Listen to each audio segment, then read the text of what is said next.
What's good, y'all? AOP's here, coming at y'all with another video. This one's gonna be a Yab session, so I'm gonna have two games playing in the background. The first game I came in first, second game I came in sixth, but you're gonna understand with the second game why I placed in that position. But as you can tell by the title of the video, I kind of want to talk about the state of Shinobi in 2024. I've been playing this game since it dropped, since beta actually. I have over 4,000 hours into the game as of this recording. But I kind of just want to talk about like the current meta, as well as like stuff I want to see in the game. But also I want to talk about the things the developers said they're going to add into the game and didn't add into the game, as well as like the stuff that they did add to the game that didn't really work out the way that they planned for it to, and I'm going to get into that. But if you want to skip ahead or you just want to tune me out and watch the video, by all means do that. But first things first, I want to talk about the meta. So currently, with the release of all the SS Plus ninja tools and the ninja weapons, there has been a meta shift, and in my opinion it has been for the worse. And especially with the range and attack type ninja tool, the Itachi ninja tool is not bad at all. Not bad at all. But the Kurama Claw Edge has been the most talked about weapon since the claws came out and sublocking, because the oppressiveness of that weapon is ridiculous, for the simple fact that, like, you know, a person pressing one button, and they can literally take your whole life away or stun you to the point that they can let their juices come back to take your life away, which is ridiculous in and of itself. But they had no mention of this in any of the developer letters that have came out since this weapon has been released to the public, which kind of shows me where the priorities lie and where they're listening and how they're listening. They're saying that they're hearing our feedback, but I feel as though that it's not being felt, it's not being understood. I feel as though they're making moves that benefit the company and not the player base, for the simple fact that, like, you know, this overpowered weapon that has the theme of the main character and his powers and stuff like that, as well as, like, you know, for the side main character for Sasuke, that these weapons are literally the most powerful of the class. Of course, they're new class SS Plus for a reason, but there's such a stark difference between everything else that, like, you know, if you don't have those weapons and you're fighting against somebody that does have those weapons, you're more than likely going to lose trades or going to lose, like, you know, fights because of this.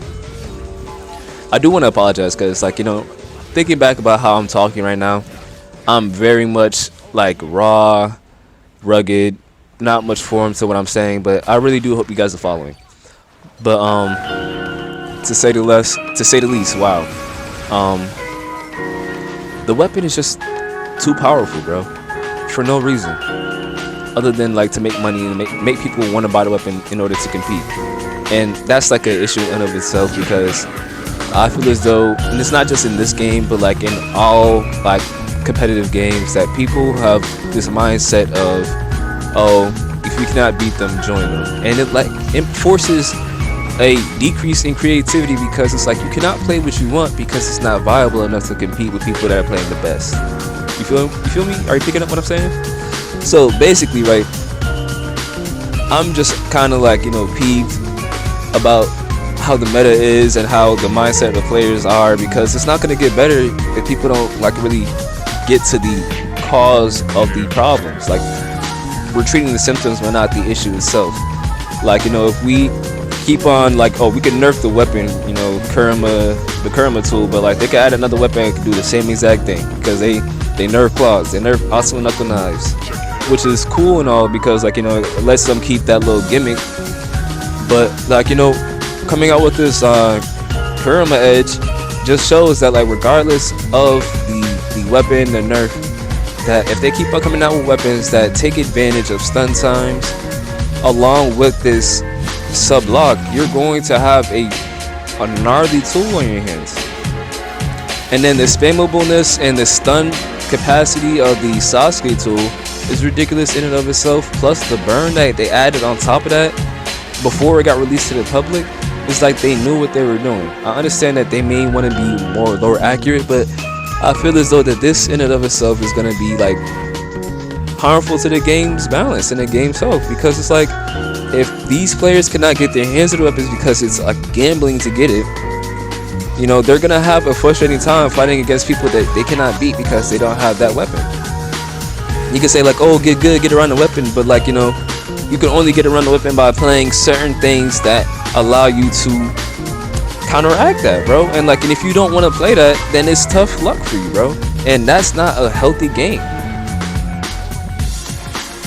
But that being said, they're not the only issue. Like defense types, when they decide to spam in certain objectives, like you can't do nothing to stop them. If they decide to pull up with a double moon blade sword on a base battle and decide to spam triangle, unless you're running certain jutsus or certain playstyles, you're not going to be able to get them off that base. You have to let them have that. And like I feel like things like that aren't addressed by the developers, and that kind of gets me sad. The next thing I want to talk about is the things I want to see in the game.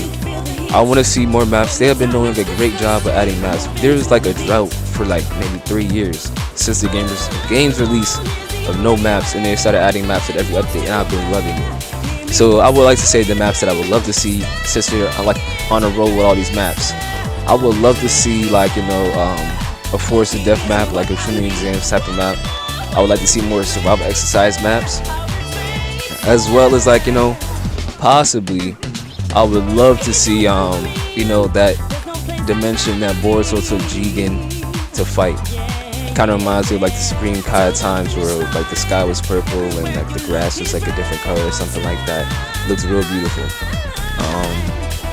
Yeah, also I would love to see like grabs added to the game. Like, you know, you don't have to take away any buttons to like add grabs. I feel like, you know, holding your block and then your ninja tool button, and then boom, that's a grab.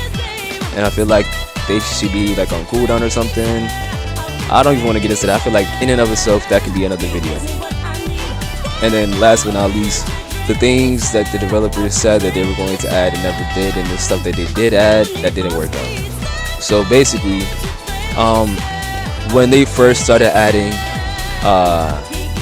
special skills for outfits, I believe the first outfit that ever came out was the attack type Rengoku outfit or something like that, and it had the attack type Essence Yin, and then I forgot the other custom skill for the outfit was. But along with the release of that outfit, they said that they're going to release these skills for these outfits later on after some updates, but they never did until, like, you know, maybe a couple months ago, where they added like one of the anniversary outfit skills into the shop. But I feel as though them not holding themselves true to those words kind of limited the amount of creativity from players. Because could you imagine the amount of builds you could make if you had certain item skills on? Like, even with that new outfit that just came out that looks like a police outfit, if you change one of the skills to maximize charge jumps, you can get an instant charge jump as soon as you go to your chakra jumps. And when I think about that, it's like, dang, that's really cool.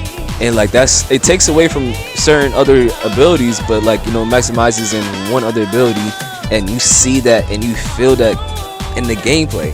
I feel like with a lot of these skills, you don't really feel it until, like, you know, you get to the skills that like take away some good stuff in order to, like, you know, buff you.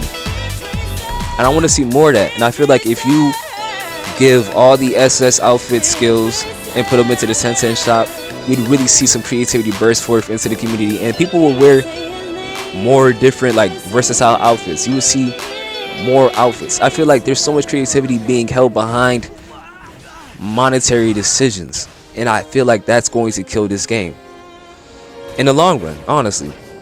Because people are going to be like, oh dang, I don't want to spend like this much money in order to get these scrolls, in order to get these items that everybody already has that's been playing for a long time.